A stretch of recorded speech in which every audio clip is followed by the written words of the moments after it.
Get some more on the flood situation on the East Coast and bring in the Emergency Management Minister Murray Watt, who was out at Forbes in the central west of New South Wales today. Can you give our viewers the latest, not just in Forbes, but in Victoria too, where there are some real concerns around Shepparton and elsewhere? Yeah, for sure, Kieran. I mean, this is really an unfolding situation and a really massive situation spreading now across 3 East Coast states, all the way down from Queensland, New South Wales, Victoria, and of course to Tasmania as well.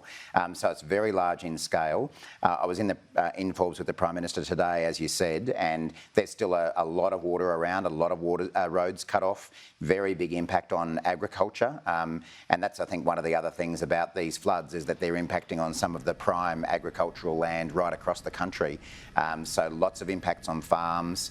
I was in Bendigo yesterday with the PM, Seymour in Victoria as well. So sort of wherever we go, there's a lot of water around and people are conscious that there's probably more rain to come as well. And is that the advice in both New South Wales and Victoria and Tassie? Yeah, that's right. We're expecting that later this week we could be seeing more heavy rainfall come through that sort of southern New South Wales, Victoria and Tasmania area. So, I mean, someone described it to me the other day as the ground is like a sponge that is really wet and then you throw it in the pool to make it more wet and then you get a hose out and make it wetter again. It is just soaked. And you know, one of the issues with farmers is that it's not just the impact on the crops being destroyed, but it's their tractors can't get in because it's so bogged and things like that. So really big impact, and that's why I guess it's so important to get out there and have a look for yourself. Indeed, for you and for the Prime Minister particularly. I've had also people in the dairy industry tell me how difficult that is right now in Victoria.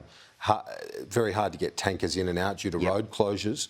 That's going to have a flow-on effect, not just in Victoria, but you'd think in terms of milk supplies and pricing. Yeah, for sure. I've had similar reports. I spoke to Gavin Pearce, the member for Braddon, over the weekend, and he was talking to me about the impacts on dairies there. I got it again today in Western New South Wales, and certainly Victoria, it's a big issue. And certainly there are really big economic impacts in terms of milk supply, along with grain supply and other products as well. But it's actually an animal welfare issue as well, if the cows can't be milked. So there's many factors to this, and that's why I guess we're working really closely with the state governments and local governments to make sure that a whole range of support's being provided. Some people haven't evacuated despite the advice to do so. How worried are you about those that have remained in places like Rochester or Shepparton where they've been told to get out? Yeah, look, I'm very concerned about that, Kieran, and in some of the other media I've done today, I've been saying that, you know, we need people to listen to these evacuation orders. We're not doing it as a frolic. The state SES services order people to evacuate because they've got good information that people need to do so. And if people stay behind, they're obviously putting themselves in danger, but also rescuers. And I think one of the things I've picked up being on the ground is that, you know, because in a lot of these communities, they flood several days after the rain stops because it takes time for the water to come down river systems, and people aren't seeing rainfall and therefore they don't think there's a flood risk. But it might not be going to be flooding today when the rain's falling, but it may well flood in 3 or 4 days' time. So we do need people to listen and to get out when they can. For those clear sky flooding events? Yeah, that's basically, I mean, everywhere we've been over the last couple of days, beautiful clear skies, but that includes communities that we know are going to flood in coming days. So, you know, I mean, everyone is working really hard to get warnings out early. It's that point about being prepared, which we haven't always seen in the past, and giving people early warning gives them time to get out safely. For those that might be watching with loved ones and people affected in the area, can you give them an update on the disaster payments? Yeah. Latest on that? For sure. So you would have seen yesterday the Prime Minister activated a range of disaster payments for New South Wales, Victoria and Tasmania. There's a couple of different payments now available. In quite a large number of council areas across those states, there's the Disaster Recovery Allowance, which is a 13-week payment for people who basically can't get to work or can't get to their business because it's closed due to flooding or something like that. And also in a smaller number of heavily affected council areas, there's the $1,000 per adult $400 per child payment, the Australian Government Disaster Recovery Payment, and we are in discussions with a number of those state governments now about potentially widening the areas that those payments will be available. As more and more areas become impacted, we will be widening the number of places that get those payments. You know, they're not going to solve everyone's problem, but it at least gets a bit of cash in their pocket so they can get some emergency accommodation or some groceries and things like that. Exactly. And so we've now got, if we turn our attention to the budget, it's a bit over a week from now, the government's been looking at waste and rorts, as it said, at doing this audit. How careful do you have to be not to simply slash programs across the board in the regions that, say, Barnaby Joyce secured from Scott Morrison without looking at the merits of them first? Well, I think the fundamental problem with a lot of the projects that were approved by Barnaby was that there wasn't really an assessment of their merits. I mean, we all know that last government was very prone to going out and making announcements that they didn't deliver. They didn't always have business cases for sometimes projects that were worth billions of dollars. And I guess the approach we're trying to take is a responsible one.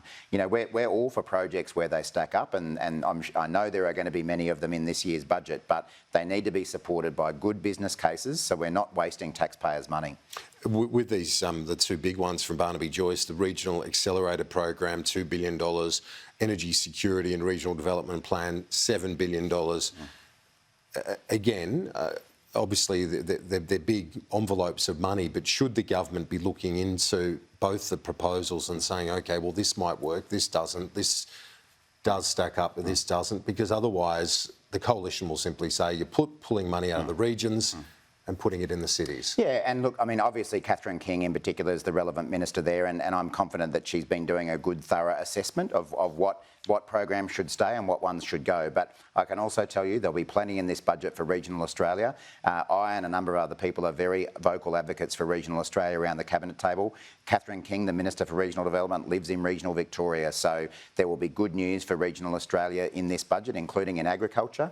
But, you know, as I say, money's tight. We need to spend it wisely, whether it's in the regions or the cities. It's the first time we've spoken since the government's indicated it will sign up to Joe Biden's agreement on methane emission reductions. Well, I interviewed one CEO from Sea Forest in Tasmania looking at additives to diets for cattle and so on. How confident are you that that sort of thing will be sufficient to reduce methane emissions in livestock? Oh, look, I'm very confident that there are some technological solutions coming along, including that one, that provide some real answers to this challenge. Obviously, we're still considering and consulting on our position about signing the pledge, but everything that I have seen indicates that this is something that I would be comfortable with as the Agriculture Minister, and the sector is comfortable with as well. Most of the meat organisations have signed up to targets around reducing their emissions to be carbon neutral by 2030. So this is consistent with industry's own position.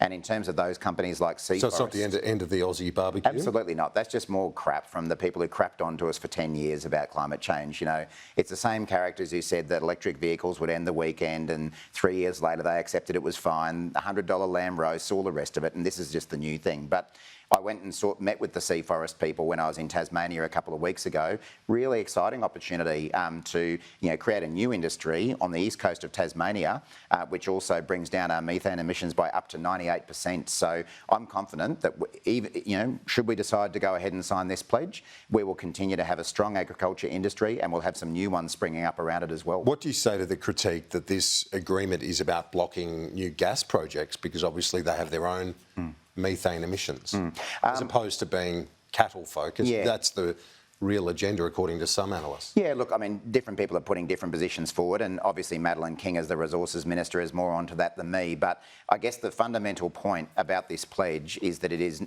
not a binding target. It's an aspirational goal that countries sign on to. And just as there are over 120 countries around the world who've signed it, including big beef producing countries, there are countries who are big oil and gas producers who've signed on as well. And those industries have gone on, but they're trying to do the right thing by bringing down methane emissions, and that's the point. That's what we're trying to achieve here.